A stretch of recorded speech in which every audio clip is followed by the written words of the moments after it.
আমাদের আজকের টপিক হলো ওহমস ল। আমি স্টুডেন্টদেরকে ওহমস ল জিজ্ঞেস করে দেখেছি, তারা উত্তর দেয় যে ভি ইকুয়াল টু আইআর। বেশিরভাগ স্টুডেন্টের উত্তর হচ্ছে ভি ইকুয়াল টু আইআর। আর অনেকে বলে যে টেম্পারেচার আদার ফিজিক্যাল কোয়ান্টিটিস যদি কনস্ট্যান্ট থাকে তাহলে ভি প্রপোর্শনাল টু আই, এই সমস্ত বলে। কিন্তু আমি এক্সপ্লেনেশনটা সবাই ঠিকঠাক দিতে পারে না। তার কারণ তারা জিনিসটাকে একটা মুখস্থ করে নিয়েছে এবং একটা ল হিসাবে ধরে নিয়েছে। তো ওহমস ল এমন হাতি ঘোড়া কিছু ব্যাপার নয়। আমরা যেরকমভাবে অ্যাপ্রোচটা করছি সেই অ্যাপ্রোচটা দেখো, তাহলে দেখবে যে জিনিসটা অনেক ইজি লাগছে। তো আমরা গত দুটো যে ক্লাস করেছি তাতে দুটো ইকুয়েশন পেয়েছি। একটা হচ্ছে J equal to N E VD, এই কোয়েশনটা পেয়েছি। কোনটা কি তোমরা লিখবে পাশে, যে কারেন্ট ডেন্সিটি, এর number density, electronic charge, VD হচ্ছে ডিপ ভেলোসিটি। এই একটা ফর্মুলা পেয়েছিলাম। আর একটা জিনিস পেয়েছিলাম দেখো, সেটা হচ্ছে VD is equal to mu into E. এটাও পেয়েছি, যেখানে মিউটা হচ্ছে মোবিলিটি, ইটা গিভেন ইলেকট্রিক ফিল্ড, আর ভিডিটা হচ্ছে আমাদের ডিপ ভেলোসিটি। তাহলে এই পর্যন্ত আমাদের ক্লাস হয়ে আছে। তাহলে আমরা এটাকে 1 নম্বর ইকুয়েশন বলছি, এটাকে 2 নম্বর ইকুয়েশন বলছি। Now we are putting equation 2 in equation 1. Putting 2 in 1, আমরা কি পাচ্ছি দেখো, J is equal to NE mu into E। আচ্ছা, মিউটা আমাদের ছিল মোবিলিটি, এটা কনস্ট্যান্ট ছিল, তার সঙ্গে এনও কনস্ট্যান্ট পার্টিকুলার মেটেরিয়ালের ক্ষেত্রে, আর এটা তো কনস্ট্যান্টই। তার মানে এই তিনটে জিনিসকে মাল্টিপ্লিকেশনটাকে আমরা একটা কনস্ট্যান্ট বলতে পারি। সেটাকে আমি লিখছি সিগমা দিয়ে। তাহলে J equal to sigma E in vector form, J equal to sigma into E vector. এইটা হচ্ছে vector form of Ohm's law. আমরা ওহমস ল এখনো ডিফাইন করি তার ভেক্টর ফর্ম কি, বা এরকম ওহমস ল তো আমরা কোনোদিন দেখিনি। তো চলো দেখি যে ব্যাপারটা কি, বা এই ওহমস লটাই তোমরা যে ওহমস লটা পড়েছো সেই ওহমস লটাই কিনা সেটাও একটু দেখি। আচ্ছা, তার আগে একটা জিনিস বলি, যে মিউ কার উপরে ডিপেন্ড করে। আগের দিন আমরা দেখেছিলাম মেটেরিয়ালের উপর ডিপেন্ড করে, আর একটা জিনিসের উপর ডিপেন্ড করে, সেটা হচ্ছে টেম্পারেচার। তাহলে এরা তো পুরোপুরি কনস্ট্যান্ট, তাহলে এই সিগমাটা কার কার উপরে ডিপেন্ড করবে? এই সিগমাটাও দুটো জিনিসের উপরে ডিপেন্ড করবে, ডিপেন্ডস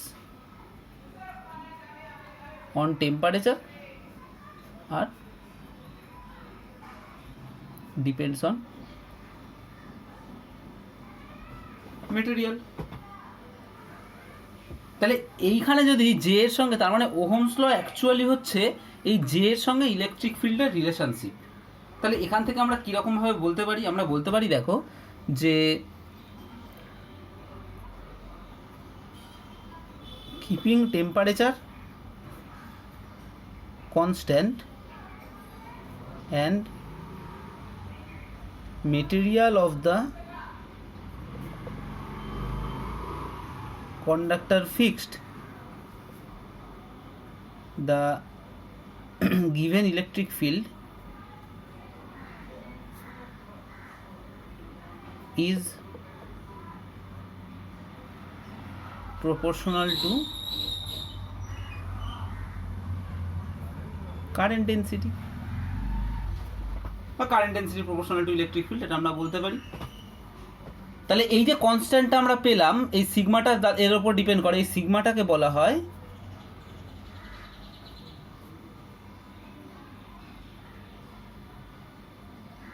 কন্ডাক্টিভিটি। কি conductivity? Electrical conductivity, electrical conductivity of the material. আর এই যে আমরা এই কথাটা লিখেছিলাম, এটা হচ্ছে ওহমস লর একটা statement. Keeping the temperature constant কেন বলতে হবে? নাহলে সিগমা চেঞ্জ হয়ে যাবে। সিগমা চেঞ্জ হয়ে গেলে যে প্রপোর্শনাল টু ই আমরা বলতে পারবো না, কারণ সিগমা তো কনস্ট্যান্ট। যে প্রপোর্শনাল টু ই হতে গেলে সিগমাকে কনস্ট্যান্ট হতে হবে, আর সিগমাকে যদি আবার কনস্ট্যান্ট হতে হয় তাহলে টেম্পারেচারটাকেও ফিক্সড রাখতে হবে, মেটেরিয়ালটাকেও ফিক্সড রাখতে হবে। ওই জন্য এই দুটো কথা আমরা বলছি, keeping temperature constant and material of the conductor fixed, electric field proportional to J. সিগমাকে বলে electrical conductivity of the material. তাহলে সিগমার ডেফিনেশনও তোমরা দিতে পারবে, sigma equal to J by E হয়ে যাবে। ইউনিটও তোমরা বলতে পারবে, এখান থেকে ডেফিনেশনও বলতে পারবে যে ইউনিট ইলেকট্রিক ফিল্ড দিলে যে কারেন্ট ডেন্সিটি প্রডিউস হয় তাকে বলে সিগমা। অবশ্যই টেম্পারেচারটা আর মেটেরিয়ালটা ফিক্সড থাকতে হবে। আমি আর এই ডেফিনেশনটা লেখাচ্ছি না, তোমরা নিজেরা আশা করছি লিখতে পারবে। যেরকমভাবে আগেও ডেফিনেশন লিখিয়েছি ওরকমভাবে লিখবে, যে টেম্পারেচার আর মেটেরিয়াল ফিক্সড রেখে যদি ইউনিফর্ম ইলেকট্রিক ফিল্ড দেওয়া হয় তাহলে যে কারেন্ট ডেন্সিটি তৈরি হয় দ্যাট ইজ কল্ড সিগমা। তাহলে এটা আমাদের হয়ে গেল কন্ডাক্টিভিটি। আচ্ছা, এইবারে আমরা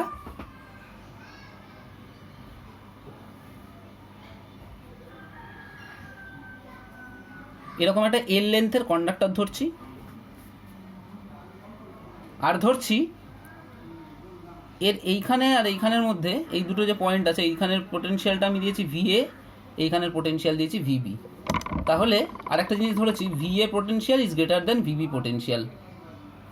সো এই পয়েন্টটা এ, এই পয়েন্টটা B, potential difference between A and B is VA minus VB, and এটাকে আমরা ধরছি ভি। আমাদের ক্যালকুলেশনের সিম্পলিসিটির জন্য আমরা ভিএ মাইনাস ভিবিকে ধরে নিলাম ভি। তাহলে ভিটা কোন দিকটায় বেশি আছে, এই দিকটায় বেশি আছে, এই দিকটায় কম আছে। তার মানে ইলেকট্রিক ফিল্ডটা কোন দিক থেকে কোন দিকে জেনারেট করেছে, এই দিক থেকে এদিকে ইলেকট্রিক ফিল্ড জেনারেট করেছে। এটা আমরা জানি, ইলেকট্রিক ফিল্ড সবসময় বেশি পোটেনশিয়ালের থেকে লো পোটেনশিয়ালের দিকে জেনারেট করে। কেন না বুঝতে পারলে সেই যেখানে পোটেনশিয়াল পড়িয়েছিলাম ওই জায়গায় চলে যাও। দেখো প্লাস চার্জ যদি ছেড়ে দিই তাহলে এদিক থেকে এদিকে আসবে ইলেকট্রিক ফিল্ডের দিকে, আর প্লাস চার্জটা সবসময় বেশি পোটেনশিয়াল থেকে কম পোটেনশিয়ালের দিকে যায়। এইটুকু মনে রাখলে আমাদের হয়ে গেল। আচ্ছা, তাহলে VA minus VB equal to আমরা কি পেয়ে গেলাম, VA minus VB equal to আমরা পেয়ে গেলাম ভি। আচ্ছা, ভি এর সঙ্গে ই এর রিলেশন কি? এক্ষেত্রে ভি এর সঙ্গে ই এর যে রিলেশনটা হবে সেটা হচ্ছে, দেখো V by L is equal to E. এটা কোথায় আমরা প্রথম দেখেছিলাম এরম টাইপের রিলেশন? সেই যেখানে আমরা প্যারালাল প্লেট ক্যাপাসিটারের ক্যাপাসিটেন্স বার করতে গিয়ে ভি বার করেছিলাম, সেখানেই আমরা পেয়েছিলাম। তাহলে এখান থেকে আমরা বলতে পারি V is equal to E into L. কোথা থেকে পেলাম? ওইখান থেকে পেয়েছি, যেহেতু এলটা হচ্ছে লেন্থ অফ দ্য কন্ডাক্টর। তাহলে ই হচ্ছে ইলেকট্রিক ফিল্ড, এল হচ্ছে এটা। আচ্ছা, এবারে বলো যে এই ই মানে কি? আমরা জানি we know J equal to sigma E, or J K যদি আমরা এ দিয়ে মাল্টিপ্লাই করে দিই তাহলে আমরা পেয়ে যাব আই। আই ইকুয়াল টু হচ্ছে আমার, তাহলে জে ইকুয়াল টু আমার I by A, J equal to যদি আই বাই এ হয় তাহলে আই ইকুয়াল টু আমরা কী পেয়ে যাবো, জে এ। এই এরিয়াটা হচ্ছে আমরা ধরে নিয়েছি এ, তাহলে জে এর জায়গায় আমরা পেয়ে গেলাম I by A is equal to sigma into E এর জায়গায় কি বসিয়ে দেবো, ভি বাই এল। চলো, অর আমরা ভি ইকুয়াল টু কী বলতে পারি এখান থেকে একটু দেখি। ভি ইকুয়াল টু আমরা বলতে পারি, দেখো 1/সিগমা এ, ওপরে আছে এল ইন্টু আই। এই জিনিসটা আমরা বলতে পারি। আচ্ছা, তাহলে কোনো একটা মেটেরিয়ালের ক্ষেত্রে সিগমাটা ফিক্সড, এটা আমি দেখেছি। এবং এখানে আমরা দেখো যে মেটেরিয়ালটা নিয়েছি তার লেন্থ এবং এরিয়াও ফিক্সড করে দিয়েছি। তাহলে এই পার্টিকুলার মেটেরিয়ালটার ক্ষেত্রে সিগমা ফিক্সড, যেহেতু আমরা টেম্পারেচারটা ফিক্সড রেখেছি। আর যেহেতু মেটেরিয়ালটাকে আমরা একটা পার্টিকুলার লেন্থ এরিয়া ধরে নিয়েছি, তাহলে এই এল ওয়াই সিগমায়ে এই জিনিসটাও একটা কনস্ট্যান্ট হবে। তাহলে এটা কিন্তু সবসময় কনস্ট্যান্ট না। এটা এখানে কেন constant? L constant, a constant and sigma constant বলে। আবার সিগমা কেন কনস্ট্যান্ট? টেম্পারেচার আর মেটেরিয়াল কনস্ট্যান্ট বলে। তাহলে এটা একটা কনস্ট্যান্ট হলো। এইটাকে আমরা লিখি আর দিয়ে। তাহলে এখান থেকে আমরা এই জিনিসটা বলতে পারি, দেখো V is equal to R I. Very important formula, তোমরা এটাকেই ওহমস ল বলে জানো। এবার চলো আমরা ওহমস ল এর স্টেটমেন্টটা দেখি। ওহমস ল এর স্টেটমেন্ট কি বলে? উপাদান এবং অন্যান্য তাপমাত্রা, উপাদান এবং অন্যান্য ভৌত অবস্থা স্থির থাকলে কোনো পরিবাহীর দুই প্রান্তের বিভব প্রভেদ পরিবাহীর মধ্য দিয়ে প্রবাহিত তড়িৎ প্রবাহের সমানুপাতিক, বা উল্টোটাও আমরা বলি যে তড়িৎ প্রবাহ পরিবাহীর দুই প্রান্তের বিভব প্রভেদের সঙ্গে সমানুপাতিক। তার মানে আমরা কি বলি? when temperature material and other physical quantities of a material of a conductor is fixed, then the current passes through it is directly proportional to the potential difference between the two ends of the conductor. তাহলে চলো Ohm's law স্টেটমেন্টটা দেখি। তাহলে Ohm's law এর এই স্টেটমেন্টটা আমরা কিভাবে বলি?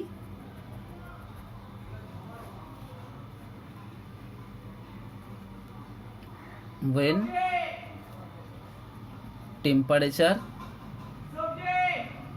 material of the conductor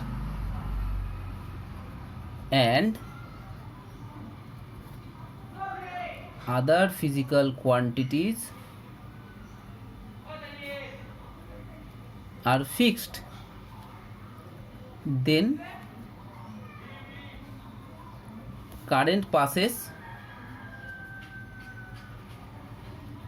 through a conductor is directly proportional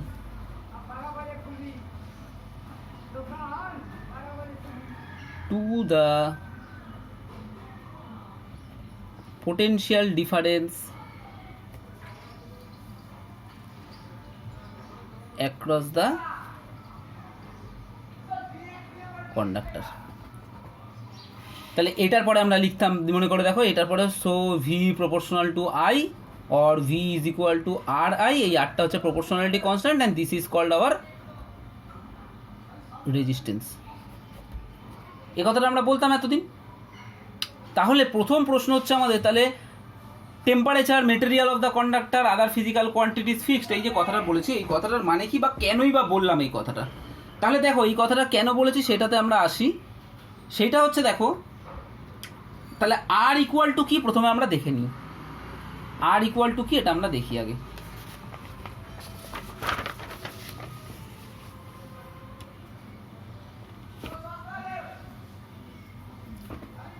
V is equal two ছিল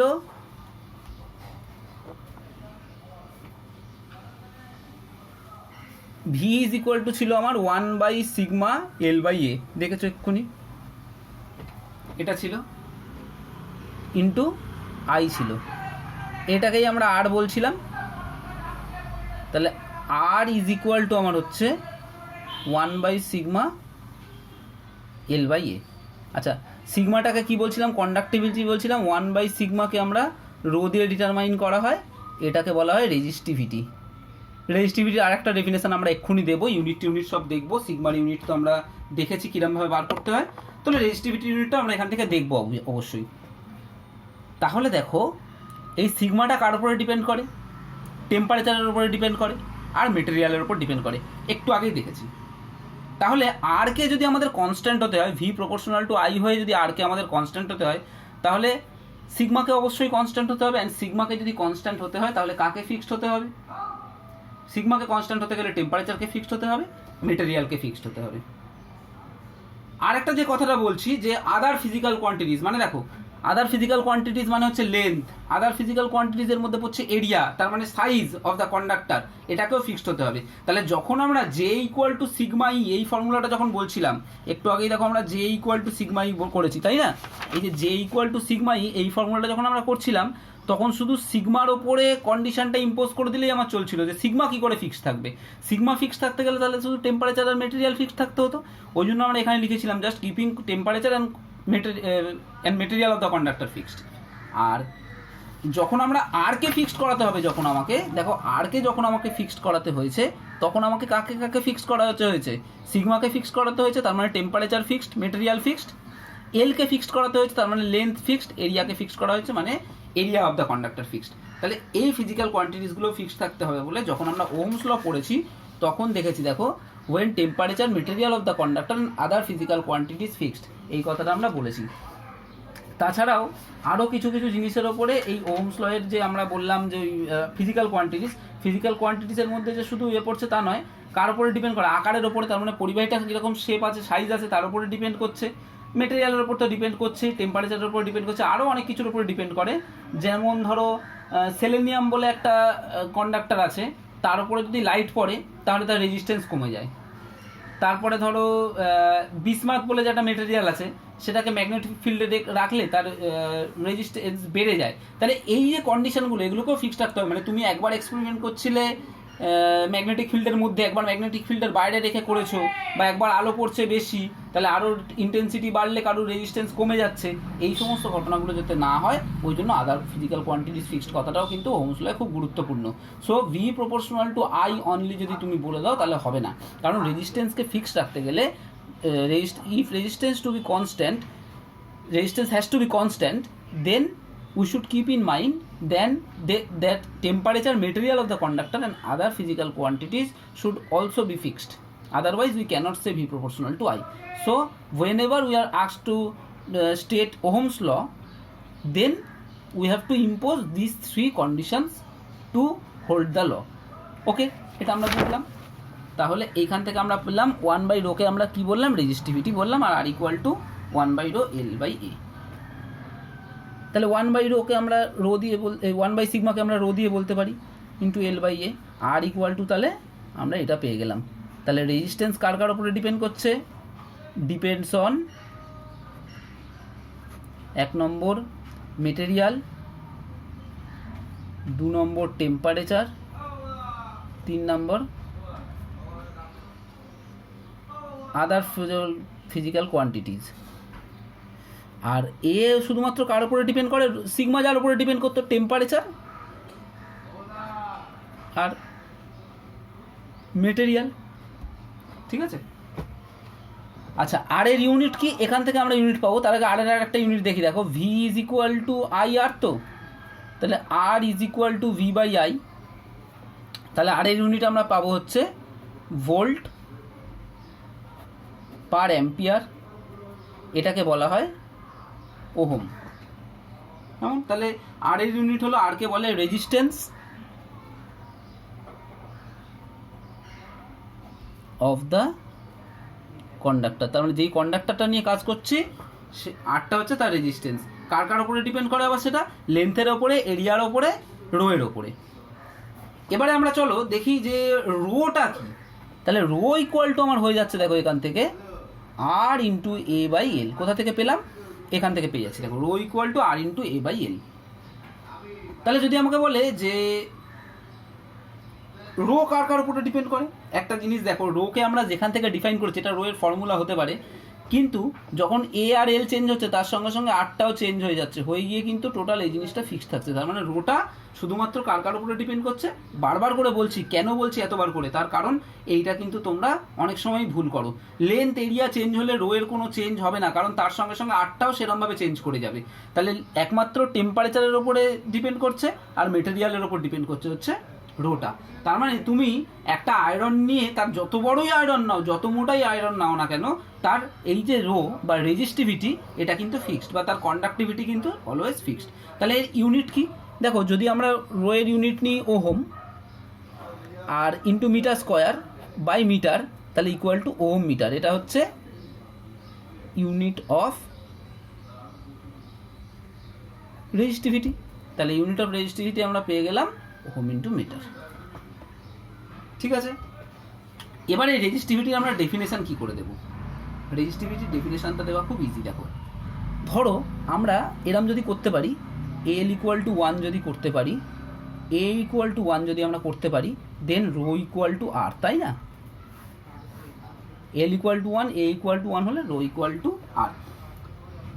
তাহলে আমরা কীরকমভাবে বলতে পারি, আমরা যদি একটা ইউনিট লেন্থ ব্রেথ হাইটের কিউব নিই, তাহলে তার দুটো, ধরো এরকম ইউনিট লেন্থ ব্রেথ হাইটের একটা কিউব নিলাম, এর লেন্থটাও ইউনিট, ব্রেথটাও ইউনিট, আর হাইটটাও ইউনিট। এই যদি হয় তাহলে ভলিউম কত হবে, ইউনিট ভলিউম হবে। তাহলে ইউনিট ভলিউমের একটা যদি আমরা কন্ডাক্টর নিই, তার দুটো অপোজিট সারফেস, এই সারফেস আর এই সারফেস, তার মধ্যে যে রেজিস্ট্যান্স সেটাকে আমরা বলতে পারি রো। তাহলে আমরা ডেফিনেশনটা কীরকমভাবে দিতে পারি, the resistance between two opposite surface of a unit cube, the resistance between two opposite surface of a conducting unit cube is called the resistivity of the material of that conductor। ওই কন্ডাক্টরের মেটেরিয়ালের resistivity, ওটাকে এই resistivity ওইটাকেই বলে যখন আমরা unit সব করে দিয়েছি, ভলিউমটা ইউনিট করে দিয়েছি, ইউনিট কিউব করে দিয়েছি তার মানে, আর তার দুটো অপোজিট সারফেসের মধ্যে যে রেজিস্ট্যান্স। এইখানে একটা জিনিস বইয়েও লেখা থাকে না, বা তোমরাও অনেক সময় লেখো না, যে ওয়েন টেম্পারেচার কনস্ট্যান্ট, এই কথাটা কিন্তু এখানে লেখা উচিত। The resistance between two opposite surface of a conducting unit cube is called the resistivity of the material of that conductor. হয়ে গেল, এটা তার মানে আমাদের রেজিস্টিভিটি হয়ে গেল। তাহলে রেজিস্টিভিটির ইউনিট আমরা পেয়ে গেলাম, রেজিস্ট্যান্স আমরা দেখে নিলাম, রেজিস্ট্যান্সের ইউনিট পেয়ে গেলাম, রেজিস্ট্যান্সের ফর্মুলা আমরা আবার পেয়েছি R equal to V into V by I. তাহলে যদি আমাকে রেজিস্ট্যান্সের ডেফিনেশন বলে তাহলে আমরা কী বলবো, যখন temperature and other physical quantities temperature material other physical quantities constant থাকবে, তখন একটা কন্ডাক্টারে ইউনিট কারেন্ট মেনটেন করতে যে পোটেনশিয়াল ডিফারেন্স কন্ডাক্টারের দুপাশে দিয়ে রাখতে হবে, দ্যাট ইজ কল্ড রেজিস্ট্যান্স। রেজিস্ট্যান্সের ডেফিনেশনটাও আমি লিখে দিচ্ছি। রেজিস্ট্যান্সের ডেফিনেশনটা কী হবে,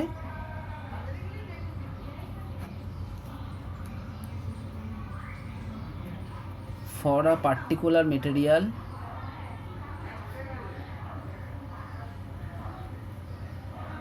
when the temperature and other physical quantities are fixed, then to maintain unit current through the conductor, the potential difference required between the two ends of the conductor is called resistance. দেখো কঠিন কিন্তু কিছু না, কিন্তু আমাকে সেটা মনে রাখতে হবে, সেটা হচ্ছে কে কার উপরে ডিপেন্ড করে। এই জিনিসটা যদি না মনে রাখতে পারো তাহলে কিন্তু আমাদের মনে হবে মুখস্থ করতে হচ্ছে। আদারওয়াইজ যদি আমরা মনে রাখতে পারি কার কার উপরে কোন কোন জিনিসগুলো ডিপেন্ড করছে, তাহলে আমরা কিন্তু পেরে যাব। আর রেজিস্টিভিটির বাংলা হচ্ছে রোধাঙ্ক, আর সিগমা যেটা ছিল সেটার বাংলা হচ্ছে মানে কন্ডাক্টিভিটি, সেটা হচ্ছে পরিবাহিতাঙ্ক। আর আরকে দিয়ে বলা হয় রেজিস্ট্যান্স, আর 1/r-কে বলা হয় কি বললাম তাহলে রেজিস্ট্যান্স, আর ওটা হচ্ছে কন্ডাক্টেন্স। তাহলে 1/r মানে হচ্ছে রেজিস্ট্যান্স, আর এখানেই লিখে দিচ্ছি যে 1/r-কে কী বলা হয়, 1/r-কে বলা হয় কন্ডাক্টেন্স। তাহলে রেজিস্টিভিটি কন্ডাক্টিভিটি, আর আর হচ্ছে রেজিস্ট্যান্স, 1/r হচ্ছে কন্ডাক্টেন্স। ঠিক আছে, দেখো ডেফিনেশনগুলো মনে রাখতেই হবে, কিন্তু মুখস্থ করবো না আমরা যেরকমভাবে বললাম ওরকম স্টেপ ওয়াইজ মনে রাখবো, তাহলেই হয়ে যাবে। আচ্ছা, এবারে তাহলে আরেকটা কথা এখান থেকে তোমাদেরকে বলেছি, আমরা কন্ডাক্টরের জন্যই করছি, মনে রাখবে ওহমস ল শুধুমাত্র কারা মেনটেন করে, কন্ডাক্টরই মেনটেন করে, এবং সেটা ডাইরেক্ট কারেন্ট এবং অল্টারনেটিং কারেন্ট যেই ধরনেরই কারেন্ট হোক না কেন, ওহমস লটা একমাত্র কন্ডাক্টররা মেনটেন করে। তাহলে কন্ডাক্টরের ক্ষেত্রে যদি আমাকে ভি এর সঙ্গে আই ড্র করতে দেয়, সবসময় এক্স অ্যাক্সিসে ভি ড্র করবো, তার কারণ ভিটা হচ্ছে ইন্ডিপেন্ডেন্ট ভ্যারিয়েবল এবং ভি চেঞ্জ করলে তবে আই চেঞ্জ হয়। আইটাকে এখানে ড্র করব, তাহলে সবসময় এরকম কী পাবো, V equal to I R, তার মানে straight line passing through the origin and its slope, suppose A B আর সি, স্লোপটা তার মানে কী হয়ে যাবে, স্লোপ ইকুয়াল টু হয়ে যাবে A B by BC is equal to delta I by delta V is equal to 1/r। এটা তার মানে কী হয়ে যাবে, কন্ডাক্টেন্স। তার মানে ভি ভার্সেস আই গ্রাফের স্লোপটা আমাকে কী দেয়, কন্ডাক্টেন্স দেয়, সেই স্লোপের 1/, স্লোপ করে দিই যদি আমরা, তাহলে আমরা পেয়ে যাই রেজিস্ট্যান্স। এইটুকুটা তোমরা একটু মনে রাখবে ভালো করে। আচ্ছা, পরের দিন আমরা রেজিস্ট্যান্স নিয়ে আলোচনা করবো। দেখো এই চ্যাপ্টারে আমি কি বলেছি, আমাকে 3টে জিনিস নিয়ে আলোচনা করতে হবে মেইনলি থিওরিটিক্যালি। একটা হচ্ছে কারেন্ট, আলোচনা হয়ে গেছে। ভোল্টেজ, আমরা ভোল্টেজের ফিজিক্যাল সব সিগনিফিকেন্সগুলো আগে পড়ে নিয়েছি বিভব বা পোটেনশিয়ালে। এখন শুধু আমাদের পড়তে লাগবে এই ভোল্টেজটা আমরা তৈরি করব কী করে, বা ব্যাটারি বা সেল সম্বন্ধে আমরা পড়বো, সেটা পড়বো। আর একটা কোয়ান্টিটি আমরা পেলাম রেজিস্ট্যান্স, সেই রেজিস্ট্যান্স আবার কাদের ওপর ডিপেন্ড করে সেটাও আমরা পেয়ে গেলাম, যে রো এল আর এ এদের ওপর ডিপেন্ড করে। আবার রো কার উপরে ডিপেন্ড করে, শুধু মেটেরিয়ালের ওপরে আর টেম্পারেচারের ওপরে। এই সমস্ত জিনিসপত্র আমরা পেয়ে গেছি। বারবার করে এটা দেখবে কার উপরে কার ডিপেন্ডেন্সি, এই জায়গাগুলো কিন্তু খুব ইজি, কিন্তু তবু তোমাদেরকে স্টিল মনে রাখতে হবে। পরের দিন আমরা রেজিস্ট্যান্স সম্বন্ধে পড়বো।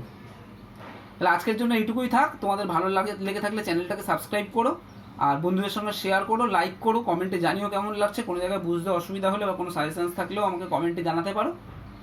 So thank you for watching.